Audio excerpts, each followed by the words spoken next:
This is the structure of nitric acid vapour form में और solid form में। ये हमारे पास एग्जाम में पूछा जा रहा है, इसके अंदर जाता है अमूमन, जिसके अंदर इसकी जिसके अंदर इसकी पूछी जाती है कि बॉन्ड एंगल और बॉन्ड लेंथ क्या है। तो हमारे पास अलग अलग बॉन्ड एंगल्स और बॉन्ड लेंथ होते हैं, ये आपको मेमोराइज करना पड़ेगा। अगर हम केमिकल प्रॉपर्टीज देखें नाइट्रिक एसिड की, हमारे पास तीन बहुत प्रोमिनेंट होती हैं। एसिडिक प्रॉपर्टी ऑब्वियसली एसिड है, नाइट्रेटिंग एंड ऑक्सीडाइजिंग प्रॉपर्टी, हमारे पास तीन प्रॉपर्टी होती है। तो नाइट्रिक एसिड है HNO3, तो अगर इसकी एसिडिक प्रॉपर्टी देखें तो इट्स मोनो बेसिक या मोनोप्रोटिक एसिड, क्योंकि ये 1 मोल पे एक H पॉजिटिव रिलीज करता है, तो ये हमारे पास क्या होता है मोनोप्रोटिक या मोनोबेसिक एसिड। मोनोबेसिक एसिड एक एसिडिक बेस को न्यूट्रलाइज करता है और हमारे पास एक सॉल्ट बनाता है और वाटर बनाता है, ठीक है ना।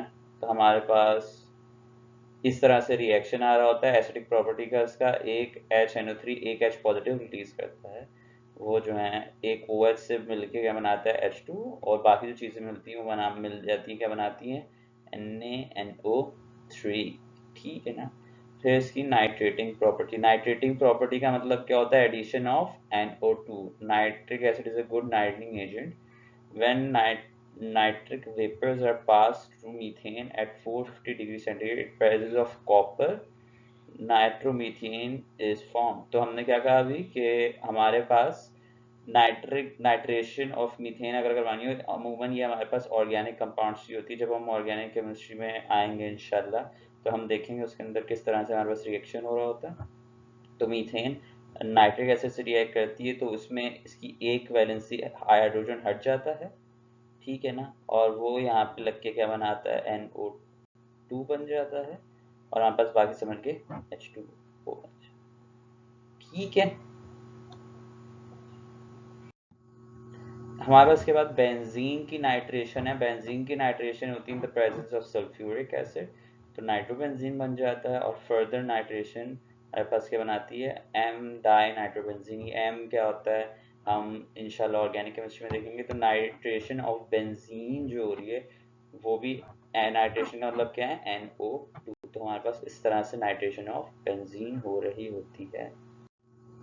ऑक्सीडाइजिंग प्रॉपर्टी अगर देखें, ऑक्सीडाइजिंग प्रॉपर्टी हमारे पास ऑक्सीडेशन की आपको बहुत याद होंगी डेफिनेशन। ऑक्सीडेशन की हमारे पास क्या होती है भाई, addition of oxygen, removal of hydrogen, और हमारे पास क्या हो रहा होता है increase in oxidation number state, that is oxidation, and oxidation is loss of electron. हमारे पास ये चार चीजें आती हैं जब ऑक्सीडाइजिंग एजेंट की बात हो रही होती है।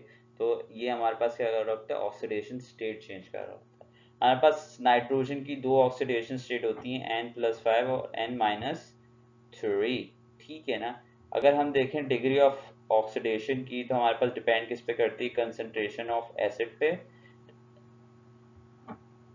तो हमारे पास किस तरह से लोअर कंसंट्रेशन ऑफ एसिड, तो हमारे पास ग्रेटर ऑक्सीडेशन होगी, और नेचर ऑफ एलिमेंट पे जिससे वो रिएक्ट कर रहा है, is it more is it more highly reactive, is it more reactive or not।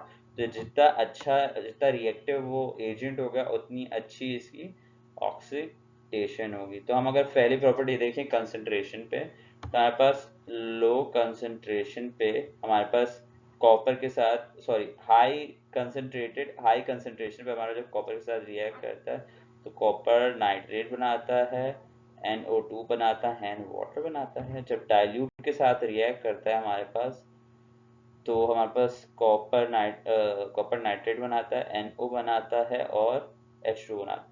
अच्छा, तो हमारे पास जब ये कंसंट्रेटेड फॉर्म में रिएक्ट करता है तो NO2 बनाता है, जब डाइल्यूट फॉर्म में करता है तो NO2 नहीं बनाता, ठीक है। हम अगर मोर रिएक्टिव मेटल से देखें, मोर रिएक्टिव मेटल से इसका जो रिएक्शन है वो मैग्नीशियम रिएक्ट करता है नाइट्रिक एसिड से, हमारे पास मैग्नीशियम नाइट्रेट बनता है, N2O बनता है एंड H2O बनता है। तो dilute nitric reduces to NO N2O।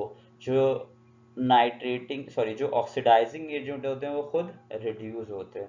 the oxidizing agent itself get reduced and वो other को oxidize करते हैं, खुद अपने इलेक्ट्रॉन लूज करते हैं और दूसरों को इलेक्ट्रॉन देते हैं। अच्छा, इसके बाद अगर हम देखा जाए reaction with zinc more reactive metal, हमारे पास dilute reduces very dilute nitric acid reduces to ammonium nitrate. तो हमारे पास डाइल्यूट फॉर्म में होता है, रिड्यूसेस टू अमोनियम नाइट्रेट, और हमारे पास जिंक नाइट्रेट बनता है और H2O। ठीक है ना। अच्छा, रिएक्शन में non metals nitric acid oxidises non metals and reduces to NO2। ये रिएक्ट करता है और ये खुद क्या हो जाता है, रिड्यूस हो जाता है NO2 की फॉर्म में। अगर हम देखें, सल्फर फास्फोरस और सिलिकॉन से नाइट्रिक एसिड रिएक्ट कर रहा है और हमारे पास जो है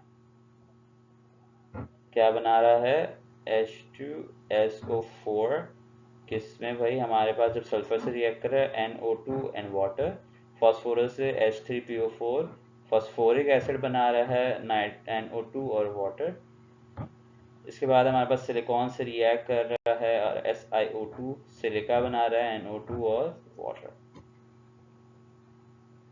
Now we have aqua regia or royal water. Aqua regia or royal water. Aqua regia or royal water is a mixture of nitric acid and HCl into 1:3 ratio. 1:3 के ratio में by volume हमारे पास molar ratio by volume ratio में इस्तेमाल हो रहा होता है।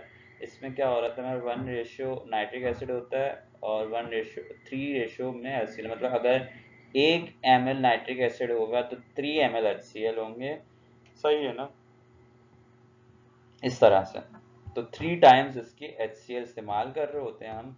Nobel metals such as gold and platinum are insoluble in either of acid alone but they can be dissolve in aqua regia. Reason for solubility is the liberation of atomic chlorine which forms the soluble compound.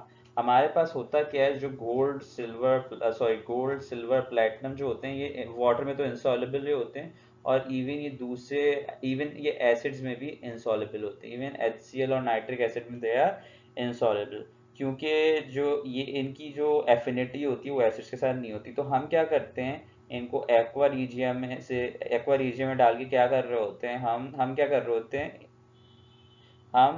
रहे होते हैं, atomic chlorine बना रहे होते हैं। ये atomic chlorine उन metals के साथ रिएक्ट करके एक ऐसा कंपाउंड बनाती है जो कि सॉल्युबल हो। तो इनडायरेक्टली हम सॉल्युबल कर रहे होते हैं इनको।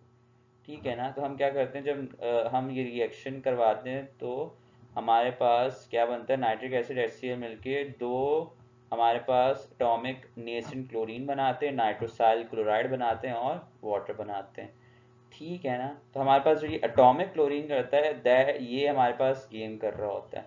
ये this atomic chlorine form metallic chloride with gold. तो हमारे पास ये क्या बनाते हैं, ऑरिक क्लोराइड। ठीक है,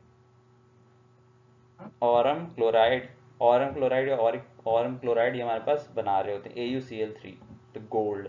फिर हमारे पास metallic chlorides react with HCl to produce hydrometallic chloride.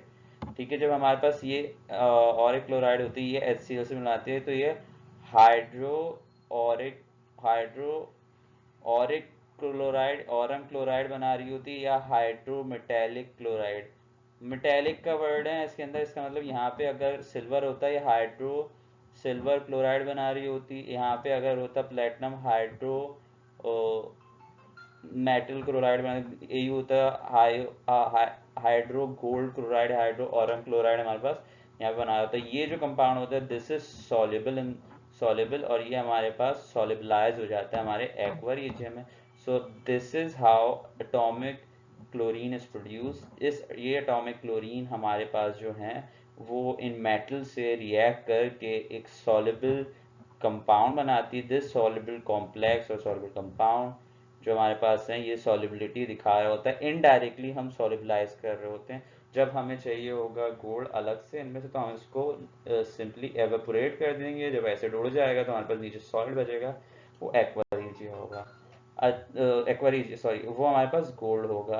अच्छा, ये हम करते क्यों, हम एक्वा रीजिया इसलिए बना रहे होते हैं क्योंकि हमें टेस्टिंग करनी होती। कुछ टेस्टिंग के लिए हमें चीज़ों को सॉल्यूशन फॉर्म में डालना होता है। जब हम गोल्ड और सिल्वर की टेस्टिंग करेंगे तो वो किसी चीज़ में डिजॉल्व ही नहीं होंगी। तो जब हमें टेस्टिंग के लिए कोई सोल्यूशन की दरकार होगी और हमें गोल्ड सिल्वर प्लेटिनम की करनी है, जब वो किसी सॉल्वेंट में सोलिबलाइज नहीं होता, तो हम कैसे टेस्टिंग करेंगे? तो उस टेस्टिंग के लिए वी नीड एक्वा रीजिया।